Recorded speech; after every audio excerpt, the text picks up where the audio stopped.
রাজীব গান্ধীর জন্মবার্ষিকী উপলক্ষে কংগ্রেস ভবনে আয়োজিত অনুষ্ঠানে জাতীয় পতাকা উত্তোলন করেন কংগ্রেস বিধায়ক গোপাল চন্দ্র রায়। দলীয় পতাকা উত্তোলন করেন প্রদেশ কংগ্রেস সভাপতি আশিস কুমার সাহা। পাশাপাশি দলের বিভিন্ন শাখা সংগঠনের পতাকাও যথাযথ মর্যাদায় উত্তোলন করা হয়।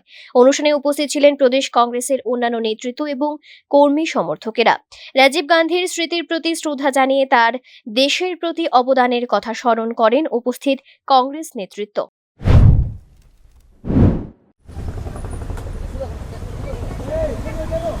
ভারতবর্ষের প্রাক্তন প্রধানমন্ত্রী ভারতরত্ন প্রয়াত রাজীব গান্ধীজির ৮২তম জন্মজয়ন্তী এই দিনে সমগ্র দেশের সঙ্গে আমাদের রাজ্যে প্রদেশ কংগ্রেসের পক্ষ থেকে যথাযোগ্য মর্যাদার সঙ্গে এই দিনটি পালিত করা হচ্ছে।